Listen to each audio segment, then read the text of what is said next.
Hello, everyone. Welcome to our podcast, Practicing Speaking Skills. I'm Linda. And I'm Leo. We're so glad you're here with us today because we have something very special planned. We're going to talk all about how you can improve your speaking skills in English. Whether you're just starting out or you're already on your way, this podcast is for you. Exactly. So if you're an intermediate learner or even at the elementary level, don't worry. We'll make everything simple to understand and practical, so you can take what you learned and use it right away. Right. Learning to speak English fluently is one of the most important steps in becoming confident in using the language. And you know, Linda, I often hear people say, I understand English, but when I have to speak, I freeze, my mind goes blank. Oh, yes, I hear that all the time. It's one of the most common problems learners face. You're not alone if this happens to you, but here's the good news. Speaking, like any other skill, can be improved with practice. In this podcast, we're going to show you how to practice effectively. That's right. But first, let's start with something important. Why is practicing speaking so necessary? Why should we focus on it so much? Let's think about that. Why is speaking such an important part of learning a language? You might already know some grammar, and maybe you can even read or write in English, but speaking is what really brings everything together. When you speak, you're actively using the language, not just in your head, but out loud. Yes, speaking is like exercising a muscle. The more you use it, the stronger it gets. It's not enough to just listen or read. You have to use the language in real situations. When you speak, you're practicing forming sentences, pronouncing words correctly, and even thinking in English, which helps you become more natural and fluent over time. That's so true. Let's compare it to learning how to swim. You can read all the books about swimming, watch videos of people swimming, and even learn all the swimming techniques. But until you get into the water and try it for yourself, you won't really know how to swim. That's a perfect example, Linda. And the same goes for speaking English. You have to jump in the water, so to speak. Practicing speaking, even if you make mistakes, is the only way to really improve. Don't be afraid to make those mistakes. That's how you learn. Exactly. And we want to help our listeners understand that speaking doesn't have to be scary. It's a process, and every time you speak, you're getting better. But let's get more specific. How does practicing speaking help you improve your overall English skills? Well, first of all, it improves your fluency. Fluency means being able to speak without too many pauses or hesitations. The more you practice, the quicker you'll be able to form sentences in your head. Your brain gets used to finding the right words faster. Yes, and fluency is something that doesn't come overnight. It takes time and repetition. The more you practice speaking, the more comfortable you'll feel. You'll start to notice that you don't have to stop and think so much about grammar or vocabulary. It just starts to flow. Another benefit of practicing speaking is that it helps with your pronunciation. When you speak, you can hear yourself and adjust how you say certain words. It also gives you a chance to learn new sounds in English that might not exist in your native language. That's a good point. Many learners struggle with pronunciation at first because English has a lot of tricky sounds.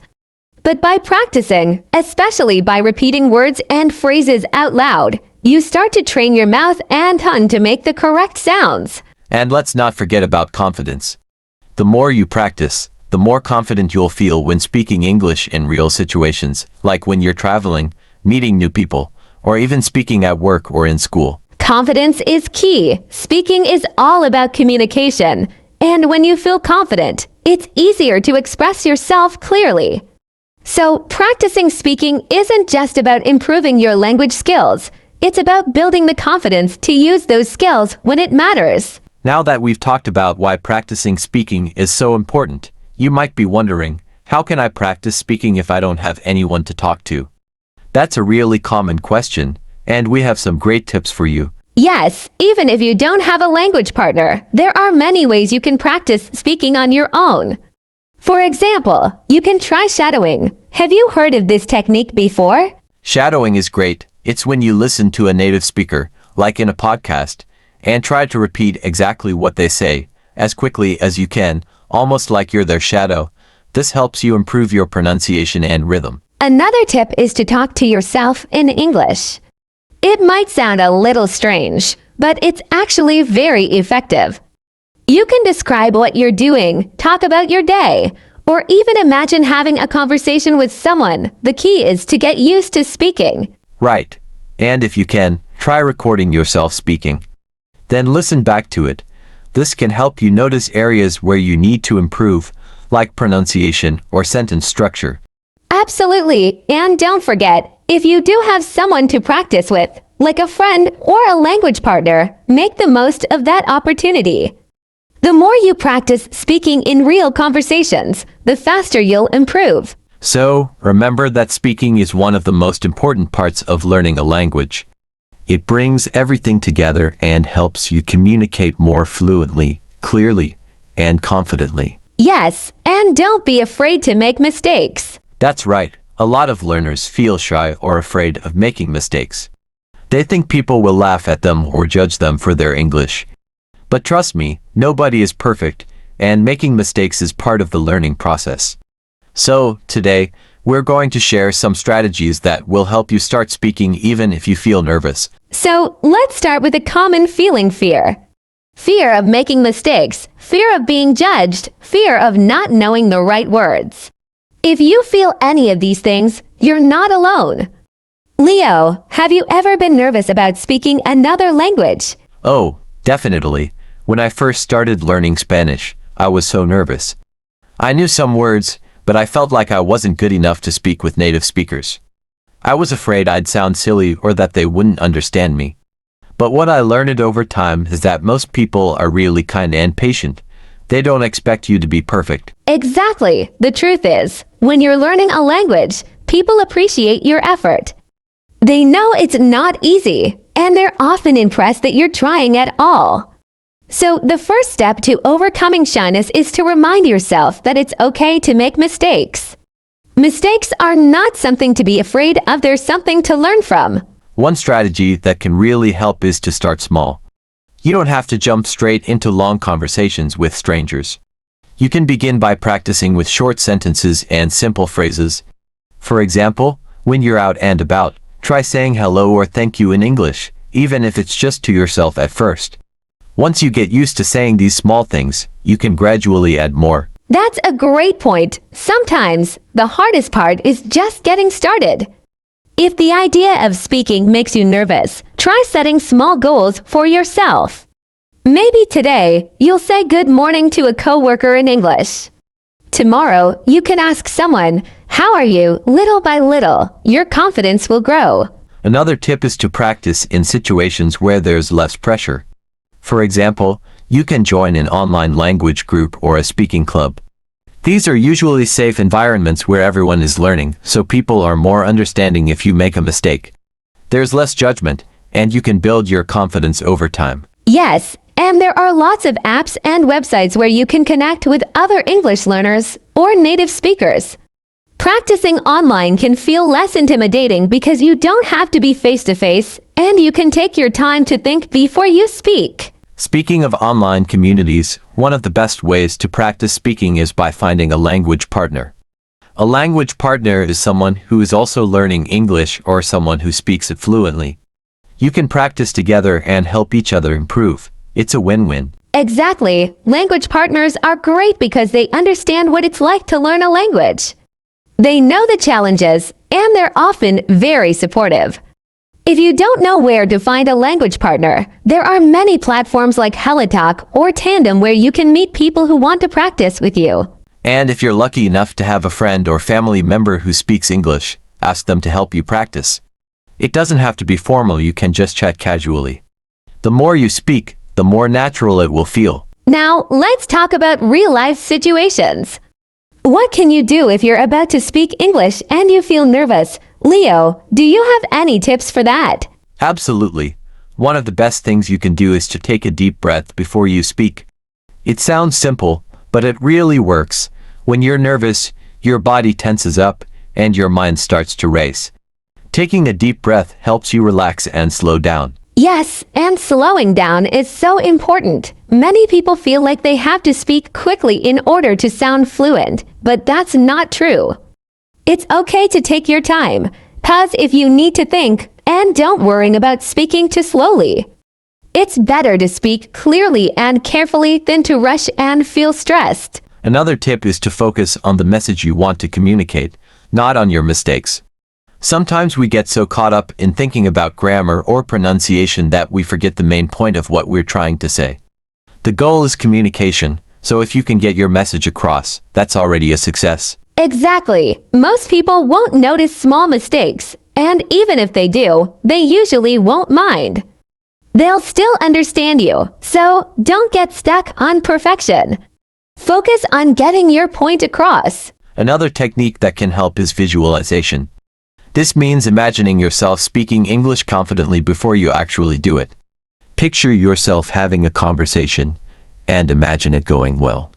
This can help reduce anxiety and prepare you mentally. Visualization is a powerful tool. Your mind believes what you tell it. So if you visualize yourself succeeding, you're more likely to feel calm and confident when you actually speak. And speaking of mindset, positive thinking plays a huge role in overcoming shyness and nervousness. Yes, it's important to remind yourself that you can do this. Every time you practice, you're making progress, even if it doesn't feel like it.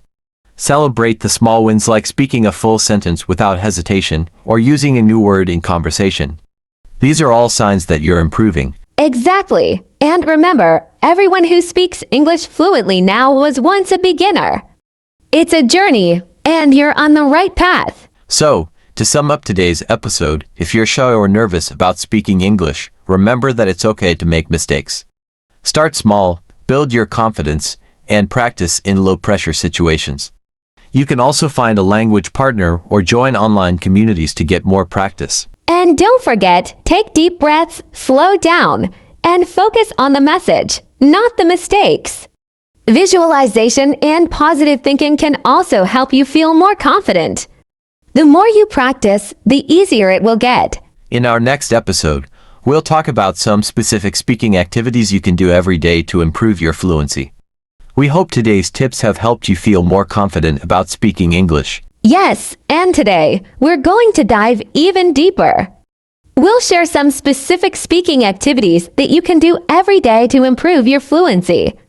These are practical exercises you can try, no matter your level, to help you get used to speaking English more naturally. Exactly. These activities aren't just for the classroom, they're things you can do at home, on your way to work, or even while cooking dinner. The key is to practice regularly, because fluency comes with time and repetition. Alright, let's jump right in. The first activity we recommend is something we mentioned briefly in part 1. Shadowing is when you listen to someone speaking, like in a podcast or video, and you repeat what they say, almost like you're their echo. Shadowing is amazing because it helps you improve several skills at once. You're working on pronunciation, listening, and speaking, all at the same time. The idea is to copy the speaker as closely as possible, try to match their speed, their tone, and even their rhythm. Exactly. It might feel a little challenging at first, but don't worry if you can't keep up right away. The goal is to improve over time. You can start with slower, easier content, like beginner English podcasts, and then move on to more advanced material. And if you're wondering where to find content to shadow, there are plenty of options. YouTube videos, podcasts like this one, audiobooks, or even movies with subtitles. Anything where you can hear native speakers talking at a natural. The next activity is something you can do every single day, describing your day in English. This is a simple but effective way to practice speaking, and the best part is, you can do it on your own. Yes, this is one of my favorite exercises. All you have to do is talk about what you're doing or what you did that day. For example, if you're making breakfast, you could say, "I'm making eggs. I'm putting them in the pan. Now, I'm adding salt." If you're reviewing your day in the evening, you could say, "Today, I went to the park. It was sunny, and I walked for an hour." This helps you get used to speaking in English without pressure. You don't need anyone else to practice with, and you can do it while you're going about your normal routine. It's a great way to get comfortable forming sentences and using everyday vocabulary. Plus, it's flexible. You can describe what you're doing in the present, like I'm brushing my teeth, or talk about what you did in the past, like I went to the grocery store. If you want a challenge, try adding more details, like I went to the grocery store to buy some vegetables because I'm making soup tonight. Another great activity that really helps with fluency is recording yourself speaking. It might feel a little strange at first, but it's a powerful tool for improvement. Yes, when you record yourself, you can listen back and catch things you might not notice while you're speaking. You can hear how clear your pronunciation is, whether your sentences sound natural, and where you need to improve. It's like giving yourself feedback. The great thing about recording is that it allows you to track your progress over time. Maybe today you record yourself speaking for just 1 minute about your favorite hobby. Then, after a few weeks of practicing, you record again and see how much you've improved. It's a great way to motivate yourself and see how far you've come. And don't worry about sounding perfect. The point of this exercise is to practice, not to be flawless. You could start with simple topics like introducing yourself, talking about your family, or describing your favorite book or movie. The next activity is role-playing conversations. This is especially useful if you want to practice real-life scenarios like ordering food at a restaurant, asking for directions, or making small talk with a colleague. Role-playing works because it helps you prepare for situations you're likely to face in the real world. You can either do this with a language partner or on your own. If you're practicing alone, you can imagine both sides of the conversation. For example, pretend you're at a restaurant. I'd like a burger, please. Then, imagine the waiter saying, would you like fries with that? And you answer, yes, please. If you're lucky enough to have a language partner, this becomes even more realistic. You can switch roles. One person can be the customer, and the other can be the waiter. This way, you practice both speaking and responding. And you don't need to limit yourself to everyday situations. You could role-play a job interview, a phone call to make a reservation, or even a friendly conversation about your weekend. The more variety, the better. Another great daily activity is to talk about something you've read or watched. If you've just finished reading a book, a news article, or watching a movie, take a few minutes to speak about it in English. Yes, this helps you practice speaking about more complex topics, and it pushes you to use new vocabulary. You can start by summarizing what happened. For example, if you watched a movie, you could say, the movie was about a young girl who travels to a new city.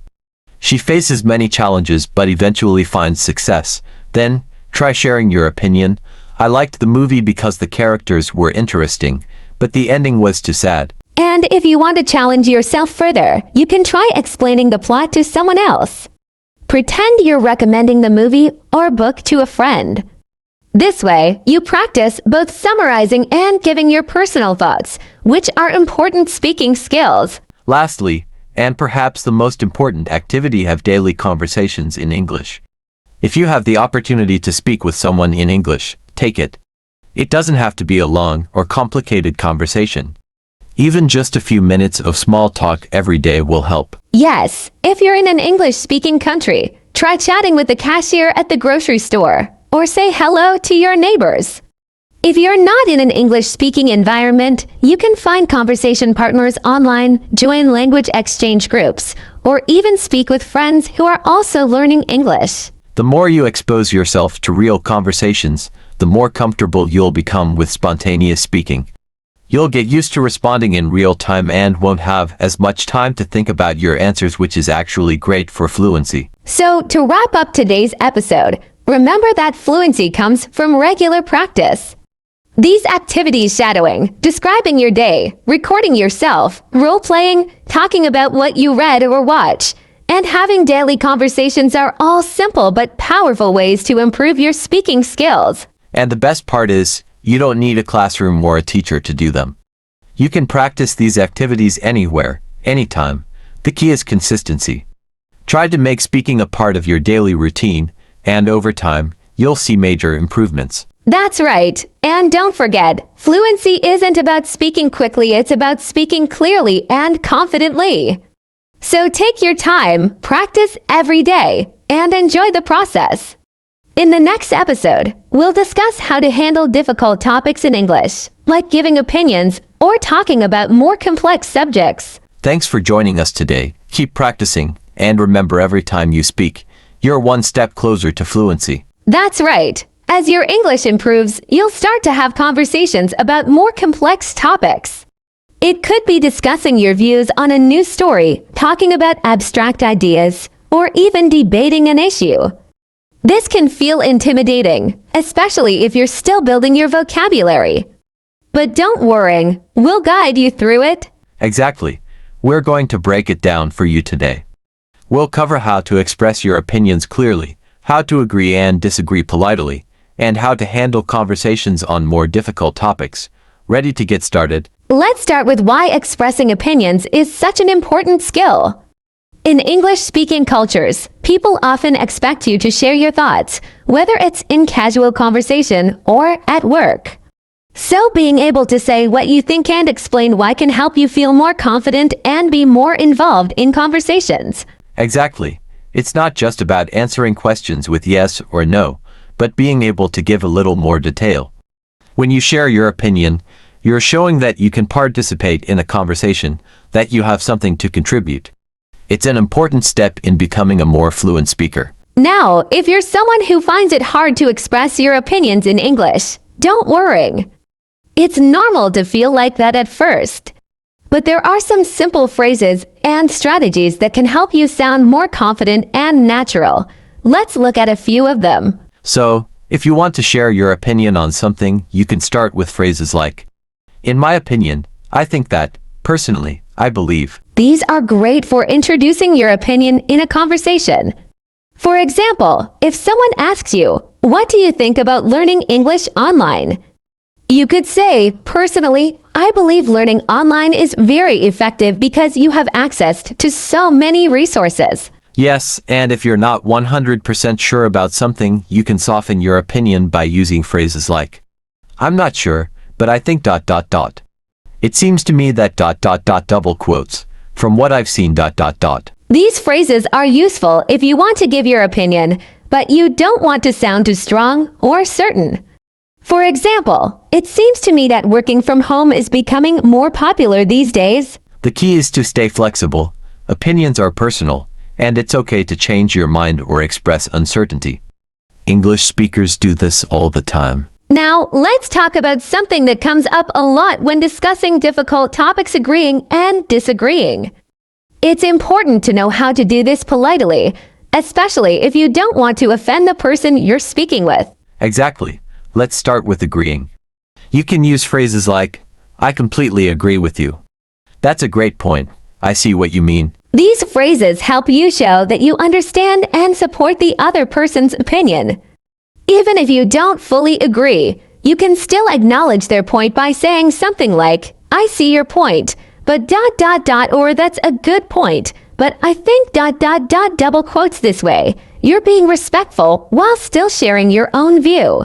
Now, if you need to disagree, it's important to be polite. You can use phrases like, "I'm not sure I agree with that.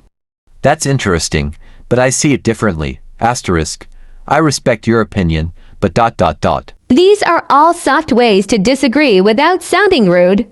For example, if someone says, "I think studying grammar is the most important part of learning English," you could reply, "That's an interesting perspective, but I think practicing speaking is more important for fluency." Yes, and notice how we use phrases like "that's interesting" or "I respect your opinion." These phrases show that you're listening and you value the other person's ideas, even if you don't agree. This is key in polite conversation. Now, let's talk about difficult topics. Sometimes conversations can get a bit tricky, especially when you're talking about personal beliefs, politics, or sensitive subjects. It's important to be careful with your language in these situations. Definitely. When you're discussing a difficult or controversial topic, it's always a good idea to be diplomatic. You can use phrases like, "This is just my opinion, but ... double quotes. I could be wrong, but I think ... double quotes. It's a complicated issue, but ... These phrases help to show that you're open-minded and not trying to force your opinion on others. For example, if you're talking about something like climate change, you could say, "It's a complex issue, but I believe that we should all try to reduce our carbon footprint." This way, you're expressing your opinion without sounding too strong or confrontational. And if the conversation starts to get heated, you can always bring it back to a neutral space by saying something like, "I see your point, and I think it's important to consider different perspectives." This helps keep the conversation respectful and balanced. Yes, it's important to stay calm and respectful, especially when discussing topics that people feel passionate about. The goal is to communicate your ideas, not to argue or prove someone wrong. Another important skill when talking about difficult topics is explaining your reasoning. In English conversations, people often want to know why you think a certain way. So, after you give your opinion, it's a good idea to explain it with examples or reasons. Exactly. You can use phrases like, "The reason I think this is because ... One example of this is ... double quotes. "I believe this because ... For instance, if you're talking about whether it's better to live in the city or the countryside, you could say, "I prefer living in the city because there are more job opportunities and things to do." Then, you can add an example. For example, in the city, I can go to different restaurants, museums, and concerts. This not only makes your opinion clearer, but it also helps the other person understand your point of view. And if you give reasons or examples, it shows that your opinion is thoughtful and well considered. Finally, don't forget that conversations are two-way. While you're expressing your own opinions, it's also important to ask for the other person's thoughts. You can use phrases like, "What do you think about this? Do you agree with that? How do you see it?" This helps keep the conversation balanced and shows that you're interested in what the other person has to say. For example, if you're discussing travel, you could say, "I love visiting new countries. What about you? Do you enjoy traveling?" This invites the other person to share their opinion, and it helps create a more engaging conversation. So, to summarize today's episode, when you're tackling difficult topics in English, remember to use polite phrases for giving your opinion, agreeing, and disagreeing. Try to explain your reasoning with examples, and always keep the conversation respectful. Yes, and don't forget to ask for the other person's opinion. This makes the conversation more interactive and shows that you value their thoughts.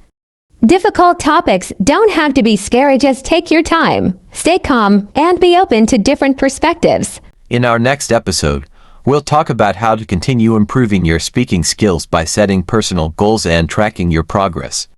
But for now, practice these phrases and strategies in your daily conversations. The more you use them, the more natural they'll feel. Thanks for joining us today. Keep practicing, and we'll see you next time.